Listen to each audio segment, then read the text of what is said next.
నమస్తే. Welcome to Suman TV. నేను మీ యామ్ని. మనకి ఆగస్టు 1 నుంచి 15వ తారీఖు వరకు అసలు 12 రాశుల వారికి మంచి చెడు ఏ విధంగా ఉంటుంది? ఈ విషయాలు మనకి తెలియచేయడానికి ప్రస్తుతం మనతో ఉన్నారు ప్రముఖ జ్యోతిష పండితులు బ్రహ్మశ్రీ నందిబట్ల శ్రీహరి శర్మ గారు ఉన్నారు. గురుగారితో మాట్లాడి ఆ విషయాల గురించి అడిగి తెలుసుకుందాం. నమస్కారం గురుగారు. వాగర్థావివ సంపృక్తౌ వాగర్థ ప్రతిపత్తయే జగతః పితరౌ వందే పార్వతీ పరమేశ్వరౌ. సదాశివసమారంభాం శంకరాచార్య మధ్యమాం అస్మదాచార్యపర్యంతం వందే గురుపరంపరాం. ఆదిత్యాయ చ సోమాయ మంగళాయ బుధాయ చ గురుశుక్రశనిభ్యశ్చ రాహవే కేతవే నమః. శృంగేరి పీఠాధిపతులకి, కంచి పీఠాధిపతులకి నమస్కారములు తెలియచేసుకుంటూ కార్యక్రమాన్ని ప్రారంభిద్దాం. గురుగారు, ఇప్పుడు ఆగస్టు 1 నుంచి 15వ తారీఖు వరకు అండి అసలు మిథున రాశి వారికి ఏ విధంగా ఉంటుంది? మిథున రాశి వారికి ఆగస్టు 1 నుంచి 15వ తారీఖు వరకు ఏ విధంగా ఉండబోతుందో తెలుసుకునే ముందు గ్రహ సంచారం తెలుసుకుందాం. ద్వితీయమందు రవి, తృతీయమందు శుక్ర బుధులు, చతుర్థమందు కేతువు, దశమందు రాహువు, వ్యయమందు కుజ గురువులు మరియు నవమ స్థానమందు శని సంచారం. వెరసి చూసుకున్నట్లయితే ఈ యొక్క మిథున రాశి వారికి ధన వ్యయం అనేటువంటిది ఉన్నప్పటికీ కూడా అది మీకు సంబంధించి సరైనటువంటి ధనం వ్యయమే అవుతుంది. అనగా పుణ్య కార్యార్థమై, ధర్మ కార్యార్థమై మీ యొక్క ధనము వెచ్చిస్తారు తప్ప అనవసరమైనటువంటి ధన వ్యయమైతే మీకు గోచరం అవ్వట్లేదు. ఇక గ్రహ సంచారం కనుక చూసుకున్నట్లయితే ప్రధానంగా రాహుకేతుల యొక్క ప్రభావం వలన అనుకున్నటువంటి కొన్ని పనులు మీకు ఆలస్యంగానే ముగుస్తాయని చెప్పవచ్చు. అయితే నవమస్థాన శని సంచార ప్రభావం వలన ప్రధానంగా కోర్టుకు సంబంధించిన సమస్యలు కావచ్చు, జటిలమైనటువంటి సమస్యలు కావచ్చు, కొంతవరకు మీకు అనుకూలమైనటువంటి ఫలితాలు పొందేటువంటి అవకాశాలు గోచరమవుతున్నాయి. అయితే ప్రధానంగా చూసుకున్నట్లయితే ఈ యొక్క సంబంధించినటువంటి రుణానికి సంబంధించినటువంటి ఏవైతే మీరు అనుకుంటారో అవన్నీ కూడాను శాంక్షన్ అయ్యేటువంటి అవకాశాలు గోచరమవుతున్నాయి. ముఖ్యంగా వ్యాపార రంగంలో ఉన్నటువంటి వారికి, చేతి వృత్తుల్లో ఉన్నటువంటి వారికి, అలాగే కుల వృత్తుల్లో ఉన్నటువంటి వారికి మిశ్రమమైనటువంటి ఫలితాలు పొందుతారని చెప్పవచ్చు. రియల్ ఎస్టేట్ రంగంలో ఉన్నటువంటి వారికి ఖర్చు అధికంగా ఉన్నప్పటికీ కూడా భవిష్యత్తులో అవి మీకు ఆశాజనకమైనటువంటి ఫలితాలు అందించే విధంగానే మీకు వ్యాపార విస్తరణ కానీ, వ్యాపార పరంగా ఖర్చులు కానీ జరుగుతాయి. అలాగే ఎఫ్ఎంసీజీ మరియు ఫుడ్ సంబంధించినటువంటి వ్యాపారంలో ఉన్నటువంటి వారికి ఎప్పట్లానే సాధారణమైనటువంటి ఫలితాలు పొందుతారని చెప్పవచ్చు. తర్వాత ఉద్యోగస్తులు మాత్రము ఈ యొక్క ఆగస్టు 1 నుంచి 15వ తారీఖు వరకు జాగ్రత్తలు పాటించాల్సినటువంటి పరిస్థితి.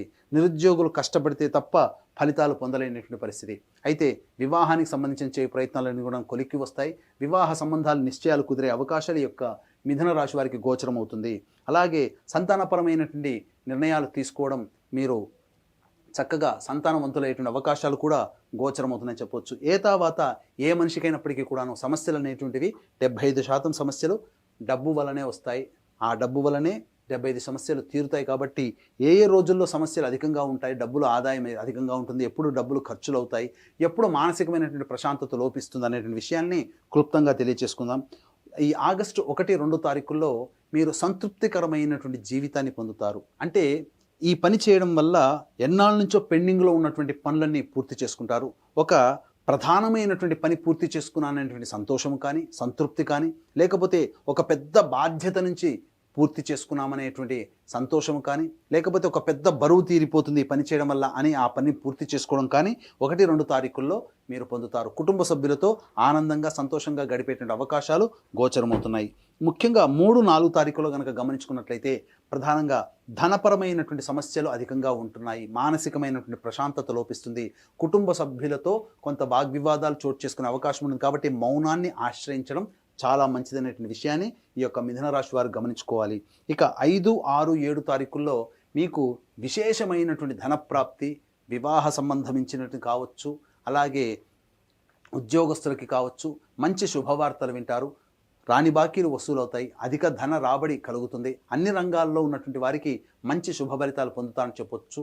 స్త్రీలు ముఖ్యంగా సహాయ సహకారాలు అందుతాయి, తద్వారా మీకు మంచి జరుగుతుందని చెప్పవచ్చు. ఇక 8, 9, 10 తారీఖుల్లో వాహనాన్ని నడిపేటప్పుడు జాగ్రత్తలు పాటించాల్సినటువంటి పరిస్థితి. మీరు చేపట్టేటువంటి ఏ పనులు అయితే ఉంటాయో, కొత్తగా చేపట్టేటువంటి పనులకి జాగ్రత్తలు పాటించండి. 8, 9, 10 తారీఖుల్లో ఆల్రెడీ మీరు కొన్ని పనులు చేసి ఉంటారు. ఆ కార్యక్రమాల్లో భాగంగా పూర్తి చేసుకునే సందర్భంలో కొంత కార్యహాని జరిగేటువంటి అవకాశం ఉంటుంది. కాబట్టి పెద్దల యొక్క ఆశీర్వచనం, దైవానుగ్రహంతో ఆ యొక్క కార్యములన్నీ కూడా నిర్విఘ్నంగా కొనసాగే అవకాశాలు గోచరమవుతున్నాయి. ముఖ్యంగా తల్లిగారి ఆరోగ్యం పట్ల శ్రద్ధ వహించాల్సినటువంటి పరిస్థితి. ఇక 11, 12 తారీఖుల్లో వృధా కాలయాపన జరిగే అవకాశము, మానసికమైనటువంటి ప్రశాంతత లోపించడము, అలాగే బద్ధకం పెరగడం కావచ్చు, లేదా ఏ పని యందు శ్రద్ధ పెట్టగలేకపోవడము, అన్ని పనులు ఆలోచనలకే పరిమితమైతే తప్ప కార్య ఆచరణకి మాత్రం నోచుకోలేవు. కాబట్టి ఈ యొక్క 11, 12, 8, 9, 10 తారీఖుల్లో చాలా మటుకు ప్రధానమైన నిర్ణయాలు వాయిదా వేసుకోవడమే చాలా మంచిదనే విషయాన్ని గమనించుకోవాలి. అయితే 13, 14, 15 తారీఖుల్లో మాత్రం మీరు అనుకున్నటువంటి విధంగా సంతోషకరమైనటువంటి జీవితాన్ని పొందుతారు. ధన రాబడి అధికంగా ఉంటుంది. అలాగే అంది వచ్చినటువంటి అవకాశాన్ని సద్వినియోగపరచుకోవడం ద్వారా భవిష్యత్తులో మీరు మంచి శుభ ఫలితాలు పొందడానికి ఆస్కారం ఏర్పడుతుంది. అంతే విధంగా చూసుకున్నట్టయితే రాని బాకీలు వసూలు అవ్వడము, లేకపోతే లోన్స్కి సంబంధించినటువంటి సమాచారం పొందడము, ఏది విధంగానైనా కానీ 13, 14, 15 తారీఖుల్లో సంతోషకరమైనటువంటి జీవితాన్ని పొందుతారు. ఏ తర్వాత చెప్పొచ్చేది ఏమిటనంటే ముఖ్యంగా 3, 4 మరియు 8, 9, 10 తారీఖులో గనక జాగ్రత్తలు గనక పాటించినట్లయితే మంచి శుభ ఫలితాలు పొందుతారు. ఎంతటి వ్యక్తికైనప్పటికీ కూడా విజయం పొందాలి అనంటే దైవానుగ్రహం తప్పనిసరి. 1 ఇంచు దూరంలోనైనా దైవానుగ్రహంతో మీరు ముందడుగు వేయవచ్చు. కాబట్టి ఇట్టి దైవానుగ్రహం అందరికీ అందించాలనేటువంటి సదుద్దేశంతో ఆగస్టు 4వ తారీఖు ఆదివారం అమావాస్య పుష్యార్క యోగం కలిగినటువంటి అలభ్య పుణ్యతిథి రోజున శ్రీశైల క్షేత్రంలో గత జన్మ కర్మదోష నివారణకి కర్మదోష నివారణ హోమాలు మరియు శాపవశాత్తు జన్మించినటువంటి ప్రతి మానవుడు శాపముతోనే జన్మిస్తాడు. కాబట్టి గత జన్మ శాప నివారణ కూడా ఈ యొక్క శాప నివారణ హోమాదులు మరియు వృషభ, మిథున, కర్కాటక, సింహతుల, వృశ్చిక, మకర, కుంభమీన రాశిలో జన్మించిన వారికి శనిదోష నివారణ హోమాలతో పాటుగా ముఖ్యంగా విద్య, వివాహ, ఉద్యోగ, దాంపత్య, అనారోగ్య సమస్యల నివారణకి 18 రకాల హోమాదులు కేవలం 1700-1500 రూపాయలకి చేయించడం జరుగుతుంది. అలాగే సంవత్సరం పొడుగుతా ఒక్కొక్క పుణ్యక్షేత్రంలో మీ కుటుంబ సభ్యుల గోతనామాలతో కూడా నమోదు చేసుకోవచ్చు. అవకాశం ఉన్న వాళ్ళు కార్యక్రమ తదనంతరం కాంటాక్ట్ చేసి పూర్తి వివరాలు తెలుసుకోవచ్చు. గురుగారి, మిథున రాశి వారి కంటే ఇంకా మెరుగైన ఫలితం రావాలంటే ఎలాంటి పరిహారం చేసుకుంటే మంచిదంటారు? మిథున రాశి వారు ప్రధానంగా ప్రతిరోజు సూర్యుడికి నమస్కారం, సూర్యాష్టకం 6 సార్లు పారాయణం చేసినట్లయితే తప్పకుండా దైనందిన జీవితంలో వచ్చేటువంటి సమస్యలన్నీ కూడాను పరిష్కరించుకోవచ్చని చెప్పవచ్చు. గురుగారు, ఆగస్టు 1 నుంచి 15వ తారీఖు వరకు మిథున రాశి వారికి ఏ విధంగా ఉంటుంది, ఎలాంటి పరిహారాలు చేసుకోవాలి, ఈ విషయాలు మాకు తెలియజేసినందుకు ధన్యవాదాలండి మీకు. సర్వం శ్రీ ఉమామహేశ్వర పరబ్రహ్మార్పణమస్తు.